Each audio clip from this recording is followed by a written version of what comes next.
Welcome to the Class Business Podcast. I'm Krissy Monaghan, your host, and today we're joined by Amy Wilson-Phillips, founder of Hushabye Hands, which delivers baby massage, baby yoga, sign-in and sensory classes designed to help parents bond, communicate and connect with their little ones.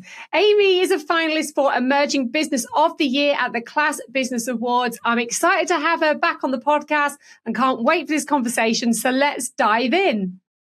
Amy, it's amazing to have you here on the podcast today. For everyone that's listening online or watching us on YouTube, please tell everyone who you are, what do you do, and where do you do it? Hi, everyone. So I'm Amy. I run a business called Hushabye Hands, and it's kind of all-encompassing early years. So I teach right through from birth to school years. So we do baby massage, baby yoga, baby development and sensory, and then up into baby and toddler signing and soon to be toddler yoga too. And I do that in Lancashire, in Chorley. And you've got your own venue, haven't you, Amy? I do, yes. So we're coming up to 2 years in October while I've had it. So yeah, really exciting. And talk us through, what did you do before you had the business? So way before I had the business, I worked in the law. I was in the law firm. And then when I was on maternity leave with my second child, I'd done it once before, knew that I loved the class side of things and babies loved me and connecting with them. So I managed to get a job working for Toddler Sense. So I was doing some maternity cover and I taught there for 2 years, I think it was, before I had my third baby. And then you had an opportunity to buy a business, didn't you? Which is this one. I did, yeah. So when I went on maternity leave, probably even before that, I'd been thinking for a while that I wanted my own. I obviously loved teaching, and I wanted something that could really be my own. So I'd been thinking, could I buy a franchise? Could I set up by myself? What could I do? And then the opportunity came, I think, when my daughter was 10 weeks old. I got a call from someone that I went to classes with. I'd done with both of my children at that point, to say she was selling, and I was the only person she could think of trust to hand over the reins. So did I want to buy it? So it all just fell into place, really. It was something that was my own, an independent one, but it already was established and kind of had its own base and reputation. So I kind of took it from there and ran with it. Yeah, because I suppose some of the legwork had already been done in terms of building the, like you said, brand in the local area. Yeah, and I've definitely changed it a lot since then. So we did undergo, a complete website change, complete new logo and branding in terms of that. But I've still had mums come to me in the last 3 years and say, one in particular, I came 10 years ago with my eldest.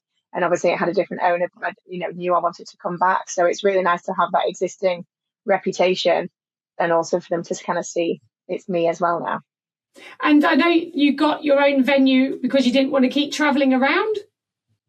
Yeah, so we had 3 different venues, and I had one class leader at the time. And it was just so complicated with thinking, well, I have to be here on a Monday and then I have to get it to the class leader on a Tuesday and then she has to get it back to me for Wednesday. So it just made sense. So I've started looking probably about 6 months before I got the place, to have our own venue and base where all the resources could be kept at least. But then also it's somewhere where people know that's Hushabye Hands and that's where we go for those classes. And it's all set up with my own branding and things. So it's a nice little base for us now. And let's just talk about venues, because obviously there's lots of people that it's one of their dreams and one of their goals to have their own venue. Just talk us through. Are you in a lease? Yeah, so it's a 5-year contract with a 3-year break clause. So coming up, obviously that'll be next year that I'll start. I'm hoping to stay. Obviously we'll have to kind of negotiate that with the landlord. So that's one of the things people have to negotiate. First of all, you're in a leash. Depends how long a leash can be. Good that you got a break clause as well. And what other things do you need to take into account when you are looking to have a venue longer term? Obviously, it needs to be the right space, the use of the right size. So I can kind of have a smaller space. My classes aren't particularly active, so I don't need kind of community centre hall sized. But mine are very sensory based. So I've got a little room I've turned into a sensory room. Obviously, you've got to cater for your customers. So baby change, toilets, I've got a little kitchen area for whenever we can do drinks and things for stay and plays. And parking was a big thing for me as well, because I know that when I go to classes with my children, parking's a major thing. So there's all that kind of stuff to think about. But yeah, and then kind of somewhere within the area where you teach, so that obviously you're still familiar to people within the area as well. And I suppose the biggest thing you've got to take into account is the lease, isn't it? Because you are tied in. Yeah, definitely. And kind of things like that. And my venue's small enough, we don't have to think about business rates, but obviously it's not just the rent that you're having to pay, it's all of the bills as well, and insurance and things that you maybe don't even think about when you're just like, I want my own venue, because rather than paying rent to three or four places, I then only have to pay for one, but it's all the other things in the background that you have to consider as well. And obviously it was a good decision for you guys, because you've been based there for some time now, and obviously you've been building up your classes. Talk us through that growth. Yeah, so when I took it over, obviously it's literally just past 3 years this weekend. So we started off and it was just baby massage and then the baby and toddler signing. And I think fairly quickly I realised that while it's good because then I cater for babies and toddlers, there was still a bit of a gap, because most people come to baby massage first. They don't tend to come past 2, 3, 4 months, whereas baby signing doesn't really start till 6 months plus, probably even closer to a year. So I had a big gap where customers would then not come, but then I obviously wanted to get them back in. So I knew fairly quickly that I needed to have a bit of a stronger customer journey. So I added in baby yoga, and then I still don't even know why. I kind of then started to I created my own class. So the mummy and me and the daddy and me is a class that I created, and we blend massage, yoga, sensory play, and we focus it on a different area of baby's development each week. So it's a bit more unstructured. So it means we can really kind of foster that sense of community where the mums and then the dads as well can really get to know each other and ask questions and support each other, really, which is really nice. I love it. And now all those classes are happening every week, and mums and carers and dads are coming in.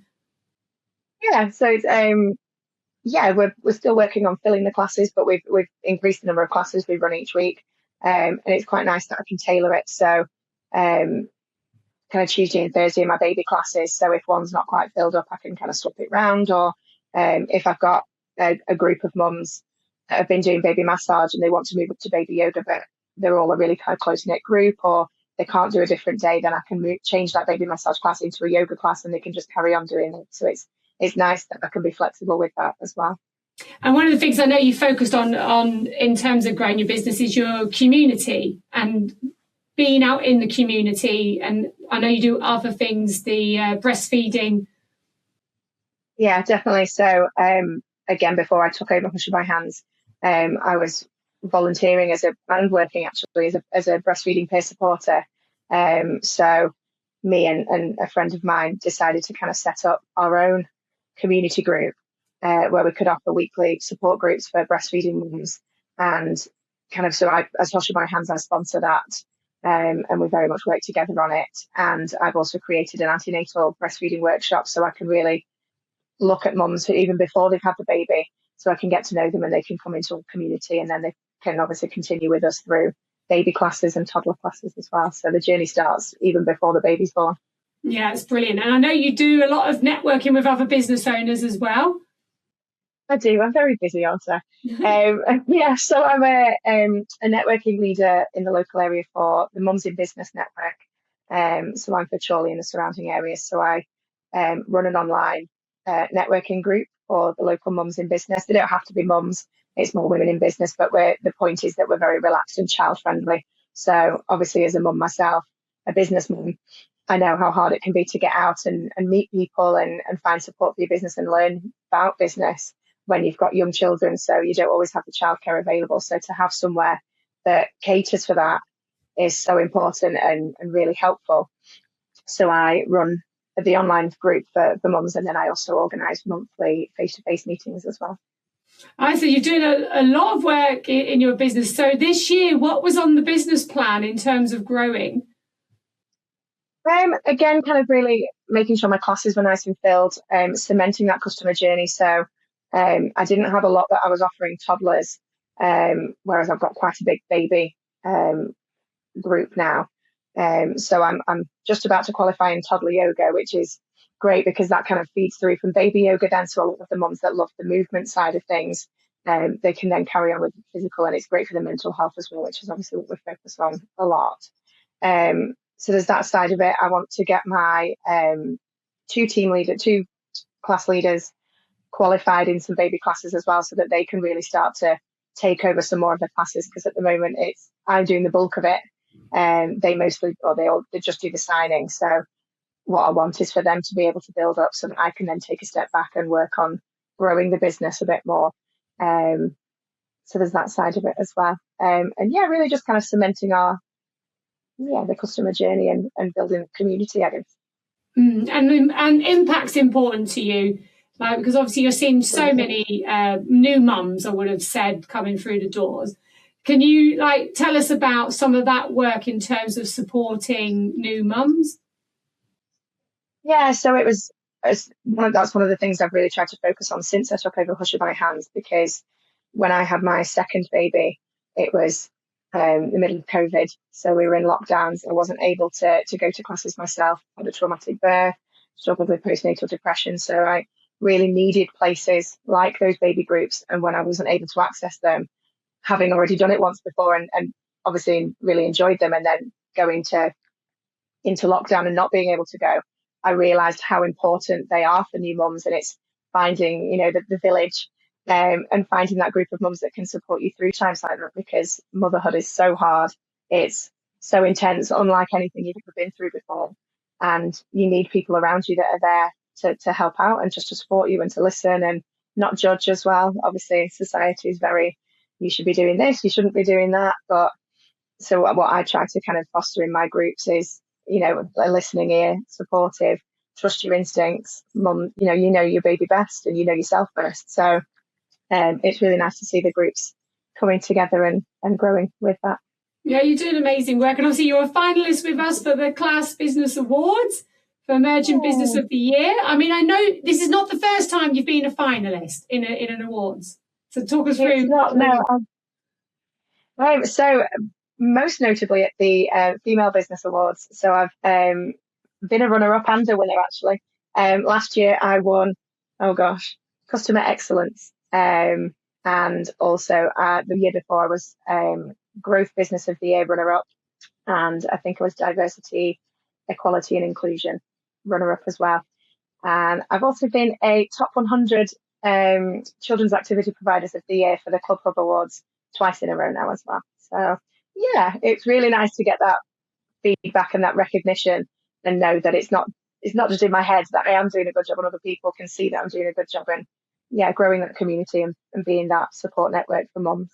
Yeah, no, and it's totally, awards are great for business as well, because obviously it's just all about that whole reflection piece and reviewing what you've done and then telling someone else, like you said, and then getting that feedback actually that you are, finalist worthy, award winning. And obviously that helps build your credibility within the local area and positions you guys as experts in what you do. So do the community get involved when you talk about all the awards that you've done? Yeah, it's really nice. So when I do kind of announce that I'm a finalist, or even, when I've won the awards, the feedback I get is so lovely, and, it's always very well deserved. And, we love your classes so much. And it's nice to then see people obviously validating that and confirming that they've had the good experiences. And it's not just kind of it's not just me, it's not just the side is judging, but it's the people that obviously the community's for and the people that are experiencing it themselves. So yeah, it's amazing. And obviously it then helps other people to see, other new moms to see that, maybe I'd like to go there, and that seems like my kind of place. Yeah, no, totally, for sure. And if someone's listening to this and they want to find out more about your business and how they can get involved in the activities, where's the best place for them to come to? So my website, which has just had a big glow up, so www.hushabyehands.co.uk, and I'm also on Facebook and Instagram too. And that's the best places to contact you. And you're with us on the 10th of October down in Birmingham. I can't wait. I'm so excited. It's going to be an amazing day and evening. Yeah, it's totally going to be a brilliant, brilliant day. Well, Amy, thank you so much for joining us today and sharing your story and about all the amazing work that you're doing in the community, in your venue, in the networking, because it is a whole different mix of activities you're doing to grow your business. Yeah, definitely. It keeps me busy. I know it keeps you busy, along with how many children you got again? And a puppy. Yeah. So yeah, very, very busy. So yeah, thank you so much for giving up your time today to share your story. Thank you for having me.